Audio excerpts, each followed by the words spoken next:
Bismillahirrahmanirrahim. Pada kajian kali ini kita akan mengkaji tentang metode tafsir tahlili. Tafsir sendiri diartikan untuk menjelaskan kandungan dalam Al-Quran.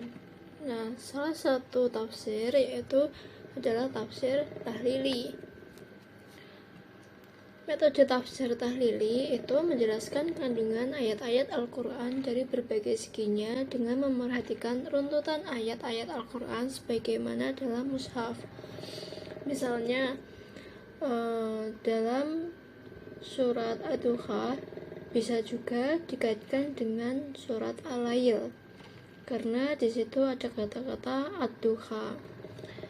Nah, kemudian dalam metode tafsir tahlili penjelasannya itu lebih rinci dan menyeluruh, sehingga biasanya kitab tafsirnya itu berupa beberapa jilid kitab.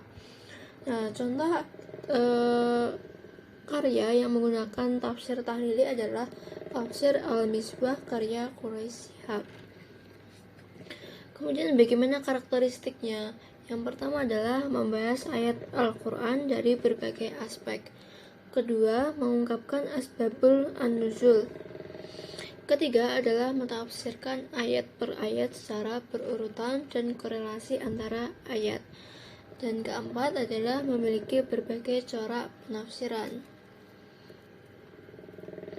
Nah, kemudian adalah contoh penafsiran tahlili pada surat Ad-Duha. Penafsirannya ada banyak ya.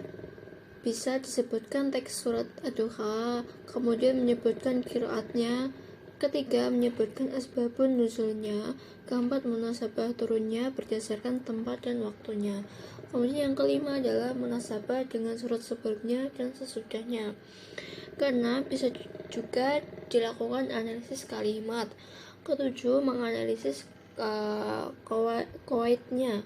Yang kedelapan adalah aspek balaghahnya. Kesembilan, interpretasi terhadap surat Ad-Duha. Kesepuluh adalah penjelasan yang bisa diambil dari surat Ad-Duha. Nah, ini adalah gambaran contoh penafsiran tahlili pada surat Ad-Duha. Bisa dilihat ya kalau tafsir ayatnya itu secara rinci dan menyeluruh, sehingga satu ayat itu bisa dijelaskan menjadi beberapa halaman. Nah, namun metode tafsir tahlili itu memiliki kelebihan dan kekurangan. Kita ke kelebihan dulu ya.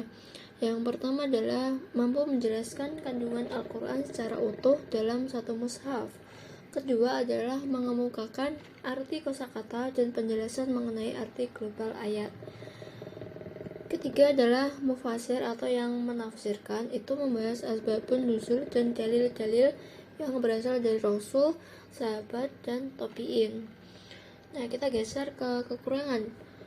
Kekurangan yang pertama adalah menghasilkan pandangan parsial dan kontradiktif. Jadi pandangan parsial itu seolah-olah kandungan Al-Quran itu tidak menyeluruh atau hanya parsial atau sebagian, atau bisa dikatakan tidak konsisten karena ya metode penafsirannya itu misalnya dari surat ayat tertentu itu kan kadang tidak menjelaskan secara menyeluruh tentang tema tersebut, tetapi itu bisa dikaitkan dengan ayat-ayat pada surat tertentu, misalnya kayak gitu. Kemudian banyak ruang subjektivitas. Nah, karena metode tahlili itu muncul karena setiap individu memiliki latar belakang, pengalaman, dan pemahaman yang berbeda. Nah, biasanya adanya unsur subjektivitas ini karena pemahaman terhadap mazhab tertentu yang berlebihan. Yang ketiga, membuka peluang masuknya pemikiran Israiliyat. Ini adalah cerita-cerita yang dibawa oleh kaum Yahudi ke Islam.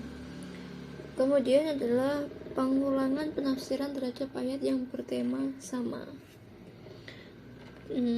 Jadi itu ya terkait dengan metode tafsir tahlili.